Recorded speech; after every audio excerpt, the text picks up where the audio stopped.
10 महीने बाद स्कूलों में फिर लौटी रौनक। ऑफलाइन पढ़ाई को लेकर विद्यार्थियों में देखा गया उत्साह। स्कूल पहुंचे बच्चों की थर्मल स्क्रीनिंग के बाद एंट्री। कक्षाओं में रखा जा रहा सोशल डिस्टेंसिंग का ध्यान।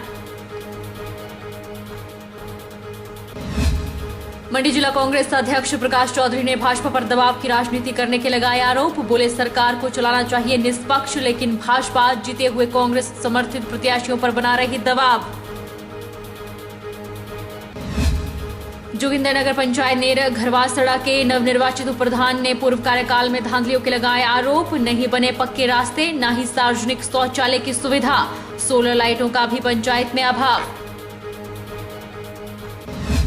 और जोगिंदरनगर में खूब चले लात घुसे और लाठियां। खूनी संघर्ष में 2 साधुओं सहित 3 घायल। एक घायल के सिर में लगे 6 टांके। पुलिस ने घायलों के बयान दर्ज कर आगामी जांच बिठाई। नमस्कार, आप देख रहे हैं HP 24x7। मैं हूं जनीशा। कोरोना के चलते जारी SOP का पालन करते हुए आज स्कूल खुल गए हैं। बात अगर मंडी शहर के राजकीय वरिष्ठ माध्यमिक पाठशाला बाल की करें तो आज काफी संख्या में बच्चे स्कूल पहुंचे। यहां जहां 2 विद्यार्थियों की संख्या अधिक होने के कारण शिफ्ट सिस्टम लागू किया गया है।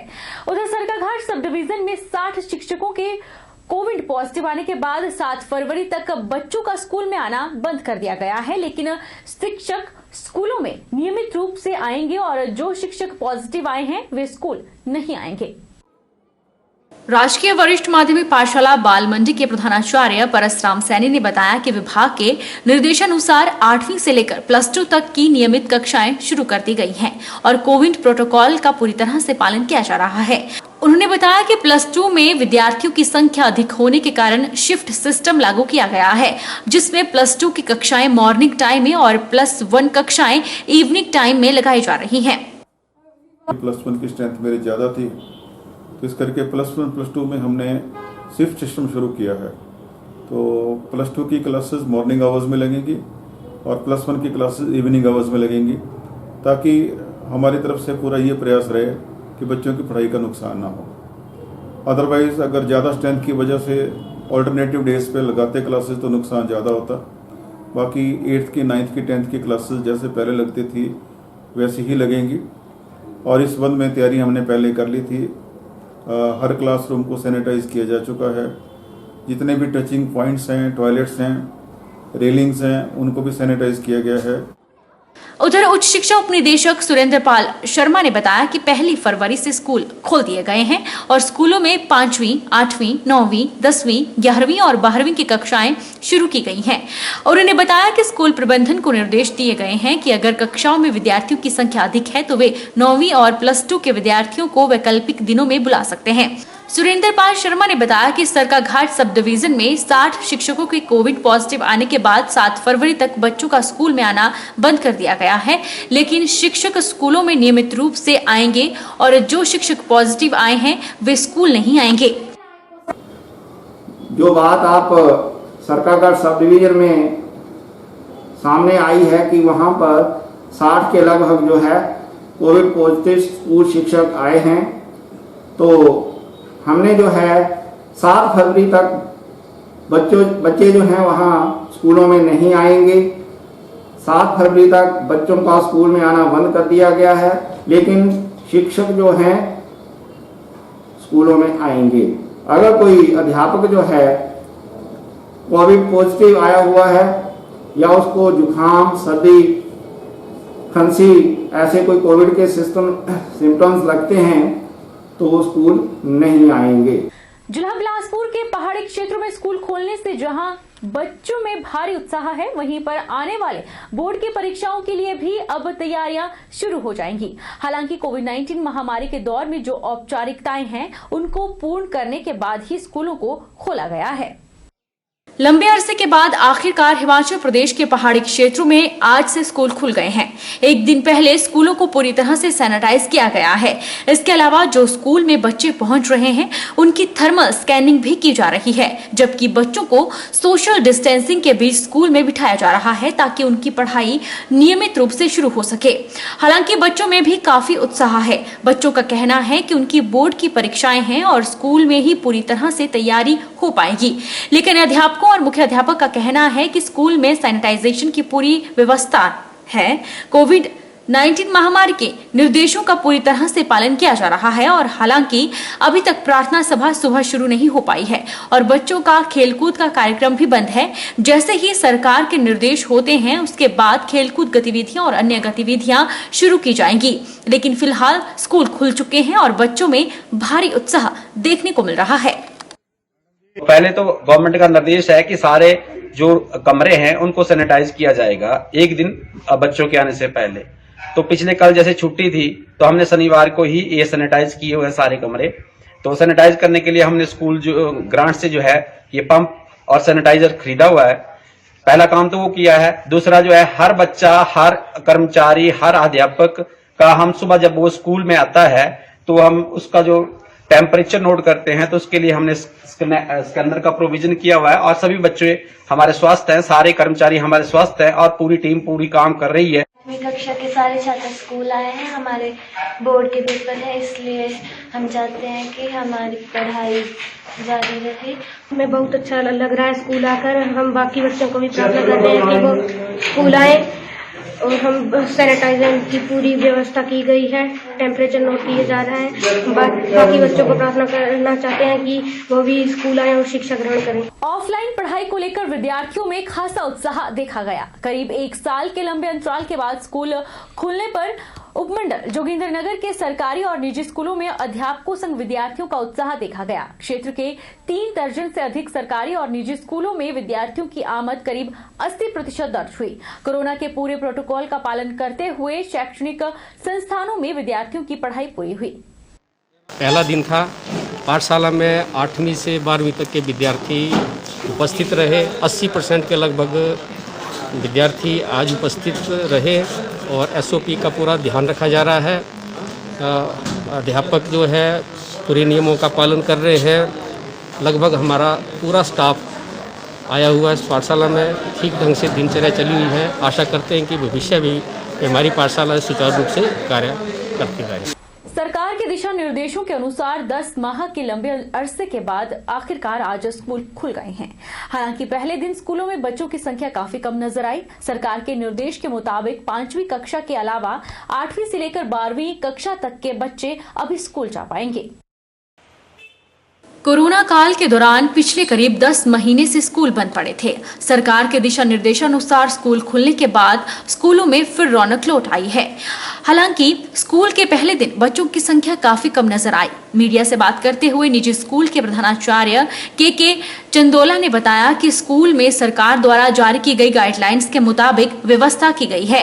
उन्होंने बताया कि स्कूल के मुख्य द्वार पर बच्चों की थर्मल स्कैनिंग की जा रही है। साथ ही हैंड सैनिटाइजर के बाद बच्चे कक्षा में प्रवेश करेंगे। सरकार के निर्देशों के मुताबिक स्कूल प्रबंधनों द्वारा यही कोशिश की जा रही है कि बच्चों को निर्धारित दूरी पर ही बैठाया जाए। साथ ही बच्चों को लंच ब्रेक भी अलग अलग समय पर दी जाएगी ताकि किसी भी प्रकार की भीड़ इकट्ठी न हो। सभी बच्चे मास्क लगा कर आए। स्कूल के गेट के पास पहले से ही एक सैनिटाइजर एक व्यक्ति नियुक्त कर दिया गया है जो बच्चों का सैनिटाइजर उन्हें देता है और साथ ही बच्चों के टेम्परेचर लेने के लिए उसके पास इंस्ट्रूमेंट दिया गया है। स्कूल की तरफ से प्रयास यही है कि किसी तरह का बच्चों में बहुत ज्यादा गैदरिंग ना हो, बच्चे इंडिविजुअल हो जहां भी बैठे हो और किसी तरह का अभी रेसेस वगैरह करने का कोई ऐसा कार्यक्रम नहीं है। कोरोना संक्रमण के साए में ज्वालामुखी उपमंडल में सोमवार से ग्रीष्मकालीन छुट्टियों वाले सरकारी स्कूलों में 6 कक्षाओं के विद्यार्थियों की नियमित कक्षाएं चलना शुरू हो गई हैं। स्कूलों में छात्रों की चहल पहल देखने को मिली।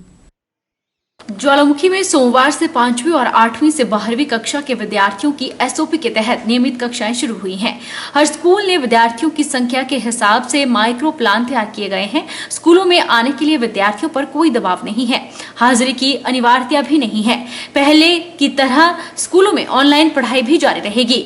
राजकीय वरिष्ठ माध्यमिक पाठशाला ज्वालामुखी स्कूल प्रधानाचार्य अशोक शर्मा ने बताया कि 1 फरवरी से स्कूल खुल गए हैं और सभी निर्देशों का पालन हो रहा है। स्कूल सैनिटाइज किए गए हैं और आज सुबह भी सैनिटाइज हुआ है। वहीं प्राइमरी स्कूल की मुख्याध्यापिका ने बताया कि सरकार के नियमों के तहत बच्चे स्कूल आ रहे हैं। किसी पर भी कोई दबाव नहीं डाला जा रहा है। अभिभावकों की रजामंदी से छात्र स्कूल आ रहे हैं। देखो, जैसे आज 1 फरवरी को स्कूल खुले हैं तो हमने सारा प्रबंध कर लिया था। पहले ही स्कूल को सैनिटाइज करवाया गया था। आज सुबह भी स्कूल को सैनिटाइज किया गया है। उसके बाद सोशल डिस्टेंसिंग से बच्चों ने स्कूल में प्रवेश किया। सभी की थर्मल स्कैनिंग हुई। उसके बाद फिर सोशल डिस्टेंसिंग से ही उनको अपने अपने क्लासरूम में बिठाया गया है। बाकी सभी अध्यापकों को भी दिशा निर्देश दे दिए गए हैं। हिमाचल प्रदेश में पंचायती राज संस्थाओं के चुनाव खत्म हो चुके हैं। ग्रामीण संसद का चयन भी हो चुका है, लेकिन पंचायत चुनावों को लेकर हो रही राजनीति थमने का नाम नहीं ले रही है। सोमवार को कांग्रेस कार्यालय में मंडी जिला कांग्रेस अध्यक्ष प्रकाश चौधरी ने पत्रकार वार्ता कर भाजपा पर दबाव की राजनीति करने के आरोप लगाए।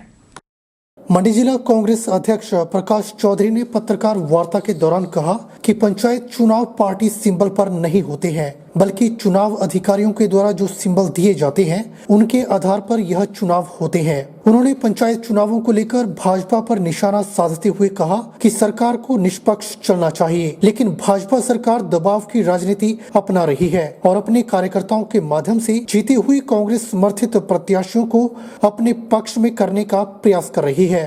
उन्होंने कहा कि निरचौक नगर परिषद की चेयरमैन के चुनाव में भाजपा ने दबाव की राजनीति की है, लेकिन कांग्रेस ने इस प्रकार की राजनीति कभी नहीं की है। प्रकाश चौधरी ने कहा कि कांग्रेस ने कभी भी दबाव की राजनीति नहीं की है और जनता के फैसले को स्वीकार किया है और कांग्रेस दबाव की राजनीति से डरने वाली नहीं है। पंचायती राज संस्थाओं का चुनाव जो सिंबल में नहीं होता, जो चुनाव अधिकारियों के माध्यम से जो सिंबल दिया जाता है उस सिंबल पर ये चुनाव लड़े जाते हैं। हम चाहते हैं सरकार को निष्पक्ष चलना चाहिए। पंचायती राज सबकी है, परंतु हमें दुख इसका बात का हुआ जब नेरचौक में नगर परिषद के चुनाव हो रहे थे और चेयरमैन का चुनाव होना था और रिवाल्सर में भी नगर पंचायत का चेयरमैन का चुनाव होना था।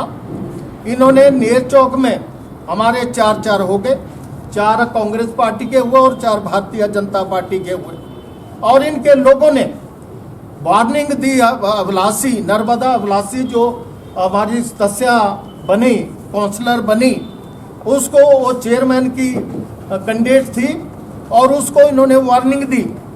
इन्होंने कहा कि आपके जो कॉलेज हैं उनको हम बंद करवा के छोड़ेंगे, अगर आप हमारे साथ हमारे पास नहीं आए हम आपको चेयरमैन बनाते हैं। कैसे चेयरमैन?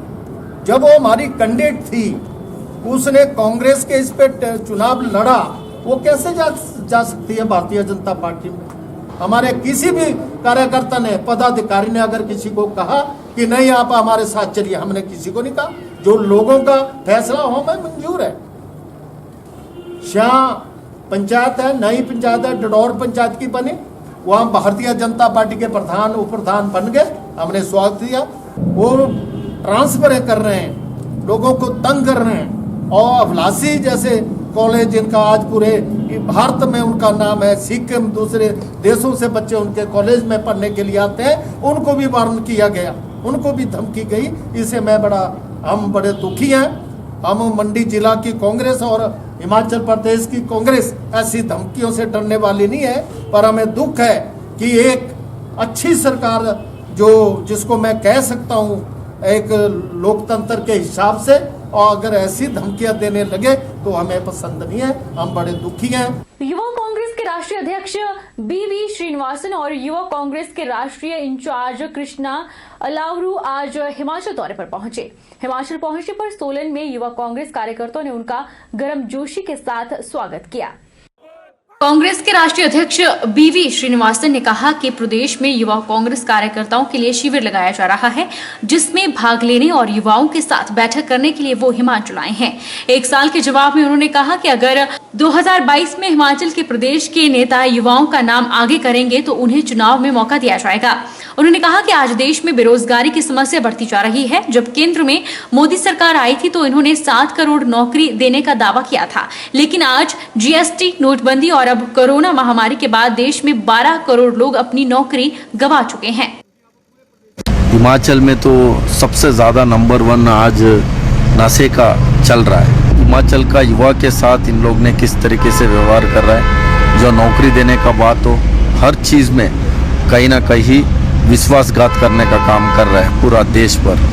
तो आने वाले दिन में या मजबूती से कांग्रेस सरकार आएगा, नशा मुक्त हिमाचल बनाने का, और सबसे ज़्यादा युवा लोग जो पढ़े लिखे लोग हैं उनके लिए नौकरी देने का, उनके लिए स्किल्स ट्रेनिंग और तमाम चीज़ें उन लोग के लिए फ्यूचर के लिए किस दिशा में जाना उनको देने का काम करेंगे। 3 दिन का शिविर चल रहा है शिमला में, उसमें भाग लेने के लिए आए हैं और हमारी उम्मीद है कि आने वाली यूथ कांग्रेस की कमेटी हिमाचल के लिए और हिमाचल के लोगों के लिए बेहतरीन काम करेगी। जिस तरह से युवा मजबूत है, हमारी उम्मीद है कि उस तरह से उनकी भागीदारी होगी।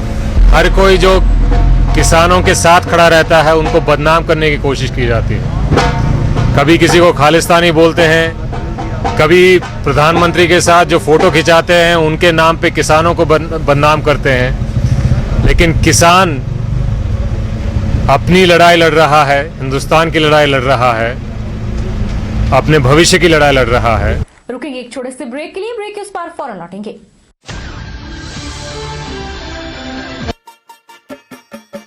छोटे, आज का मैच तेरी बैटिंग का असली टेस्ट है। Test sir, test drive.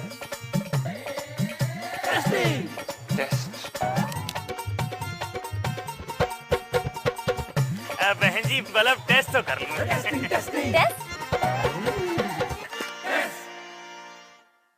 मन में शक है तो सरकारी अस्पताल के ICTC में HIV की मुफ्त जांच कराएं और सलाह पाएं।